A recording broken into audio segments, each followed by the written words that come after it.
Olivia Green had lived in the same house for more than 40 years, a modest yet charming bungalow in a quiet neighborhood on the outskirts of Los Angeles. The porch swing, creaky but still reliable, had been there since her late husband Samuel installed it in the 1970s. It was her favorite spot, where she watched the world pass by, greeted her neighbors, and drank her morning coffee. The house held memories of a lifetime, and even though the neighborhood had changed over the decades, this home was her sanctuary. Before we get deeper into the story, I want to hear from you. Where are you watching from today? Leave a comment below.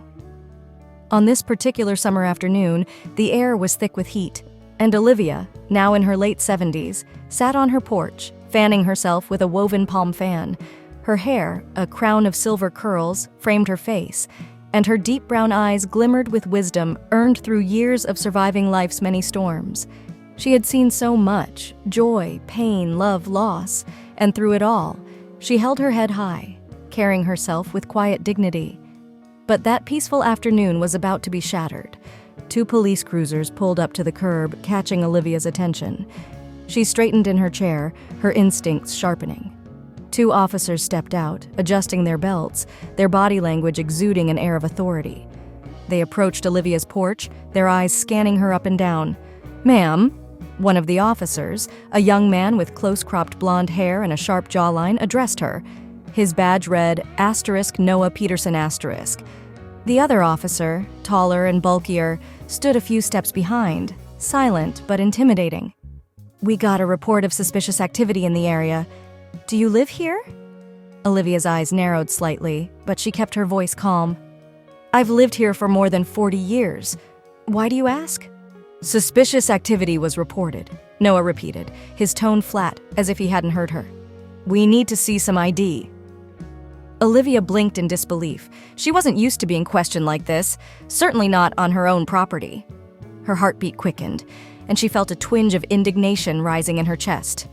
"Suspicious activity? Here? I'm just sitting on my porch, officer. What kind of suspicious activity are you talking about?" Noah exchanged a glance with his partner. "We'll need to see your ID, ma'am. Failure to comply will result in us having to take further action." Olivia's pulse quickened, but she held her ground. "This is my home. I've lived here for decades. I don't need to prove that to you." Noah's face hardened. "Ma'am, if you don't cooperate, we'll have to ask you to come down to the station."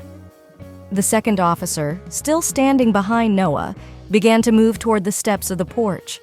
Olivia could feel the weight of their suspicion pressing down on her, a sensation she hadn't felt so acutely in years. These men, these young officers, were treating her like a criminal. Her stomach churned, and the hot afternoon suddenly felt unbearable. "Are you accusing me of something, officer?" Olivia's voice trembled slightly, but her gaze remained firm. "Because it sounds like you're accusing me of something, and I have every right to sit on my own porch." Noah took a step forward, his hand resting on the baton at his side. "I'm not going to ask again, ma'am. ID, now." Olivia's breath caught in her throat, but before she could respond, the second officer reached the top of the steps, towering over her. His presence felt like a threat, though no words were exchanged. The moment stretched on, tense and thick with unspoken power dynamics. The officers were young, strong, armed. Olivia was elderly, vulnerable, and completely alone. Just as Olivia thought the situation was about to spiral out of control, a deep voice cut through the tension. "Is there a problem here?" The officers turned around, startled by the voice's authority. A man stood on the sidewalk, his presence commanding immediate attention. He was tall, broad-shouldered, and impeccably dressed in a tailored suit that screamed both wealth and influence. His dark skin gleamed under the afternoon sun, and the expression on his face was one of calm control, yet there was something dangerous in his eyes. "Who are you?" Noah asked, his tone wavering just slightly as he looked the man up and down. The man didn't answer immediately. Instead, he reached into his jacket pocket, pulling out a sleek leather wallet. He flipped it open, revealing a badge and ID that made Noah's eyes widen in shock. The second officer took a step back, suddenly less confident. "My name is Anthony Green," the man said, his voice smooth yet laced with steel. "I'm Olivia Green's son, and I also happen to be an FBI agent. Now, would you care to explain why you're harassing my mother on her own property?" The color drained from Noah's face. His partner seemed equally stunned, glancing nervously between Anthony and Noah. "Sir, we were just responding to a call about suspicious activity," Noah stammered, his earlier bravado completely gone.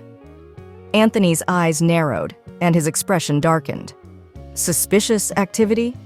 You mean an elderly woman sitting on her porch in the middle of the day is suspicious to you?" Noah opened his mouth, then closed it, realizing that there was no good answer to that question. Anthony took a step forward, his height and presence suddenly overwhelming the two officers. "Let me make something very clear. This is my mother's home. She's lived here for decades, and if you don't have a valid reason for being on this property, I suggest you leave before I make a call to your precinct chief. Trust me, I know him personally." The second officer looked to Noah, silently pleading for direction. Noah, pale and visibly rattled, nodded quickly. "There's no need for that, sir. We'll be leaving now. Sorry for the misunderstanding." With that, the officers turned and hurried back to their cruisers, the weight of their mistake heavy on their shoulders. They didn't even glance back at Olivia as they sped away, their egos bruised and their authority shaken. Anthony watched them leave before turning to his mother. Olivia, who had been strong throughout the entire encounter, finally let out a long breath, her shoulders slumping with exhaustion. Anthony walked up the steps and gently pulled her into a hug, holding her tight as she trembled against him. "I'm so sorry, Mama," he whispered. "I should have been here sooner." Olivia shook her head, wiping away a tear that had escaped her control. "It's not your fault, Anthony. This world, it's just the way things are sometimes." Anthony pulled back slightly, looking into his mother's eyes. "It doesn't have to be, though. They had no right." "I know, baby. I know." Olivia smiled weakly, her voice filled with a sadness that ran deep. "But I've been dealing with this my whole life. I've learned how to keep my head up, even when they try to knock me down." Anthony's jaw clenched in anger, but he nodded. "You shouldn't have to." As they sat together on the porch, the sun began to set, casting a warm glow over the neighborhood. The tension of the afternoon slowly melted away, replaced by a quiet resolve between mother and son. They had weathered many storms together, and this was just another one in a long line of battles. But Anthony couldn't shake the feeling that something needed to change. He couldn't let what had happened to his mother slide. He had the power to do something about it. He was in a position of influence, after all. The next morning, Anthony made several calls. He wasn't going to let those officers walk away without consequences. Not this time. A week later, Noah and his partner were suspended without pay, pending an investigation into their conduct. Anthony didn't stop there. He used his connections to push for better training for the officers in the precinct, ensuring that what happened to his mother wouldn't happen to someone else. It was a small victory in a much larger fight, but for Olivia, it meant the world. She had faced discrimination her entire life. But now, for the first time, she had seen someone stand up for her in a way she had never thought possible. As the weeks turned into months, the incident that had shaken Olivia's world began to fade into the background. Life returned to a semblance of normalcy, but a subtle shift had taken place in both Olivia and her son, Anthony. The quiet strength that Olivia had always carried was now reinforced by the fierce determination of her son to protect her from the injustices she had endured for so long. Despite Noah and his partner being suspended, and the investigation making waves within the police department, Olivia couldn't help but feel a lingering unease. She had learned over the years that racism and systemic injustice weren't things that could be swept away with a single victory. There was always another confrontation waiting, another reminder that the color of her skin made her a target in the eyes of some. But there was something about seeing her son, so powerful and relentless in his pursuit of justice, that gave her a renewed sense of hope. Anthony, too, was deeply affected by what had happened. As an FBI agent, he had seen his fair share of corruption and misconduct, but having it happen so personally had ignited something in him. He wasn't just fighting for his mother anymore. He was fighting for every Black person who had ever been harassed, belittled, or discriminated against because of their race. He threw himself into his work, investigating cases of police misconduct with renewed vigor. But there was still a heaviness in his heart, an anger that he couldn't quite shake. Every time he thought of the way Noah had stood on his mother's porch, demanding her ID as if she didn't belong, his blood boiled. And yet, through it all, Olivia remained a calming force in his life. "Anthony," she said one evening, sitting on the porch as the sunset bathed them in a soft orange light, "I appreciate everything you've done. You've been my protector since the day you were born. But baby, you can't carry all this anger with you forever." Anthony frowned, looking down at his hands. "How can I not be angry, Mama? What they did to you, what they've done to so many people like you, it's not right. I can't just let it go." Olivia reached out and placed her hand on his. Her skin was soft, weathered by time and experience, but her grip was firm. "I'm not saying you should let it go, Anthony. I'm saying you have to find a way to use that anger for good. Don't let it eat you alive." Her words lingered in Anthony's mind long after the conversation ended. His mother, the woman who had faced a lifetime of discrimination, was telling him not to let his anger consume him. It was a lesson he had heard before, but had never truly understood. Until now. Several months later, as winter approached, something happened that neither Anthony nor Olivia could have predicted. It was a cold afternoon, and Olivia was once again sitting on her porch, bundled in a thick cardigan and sipping tea. She had just finished her daily crossword puzzle when she noticed a figure approaching from the street. Her heart skipped a beat when she realized who it was. Noah Peterson, the officer who had harassed her on that fateful day, was walking up her driveway. He was alone, his posture hunched, as if the weight of the world was on his shoulders. Olivia's first instinct was to get up and go inside, but something in the way Noah carried himself stopped her. He didn't look like the arrogant young cop who had stood on her porch all those months ago.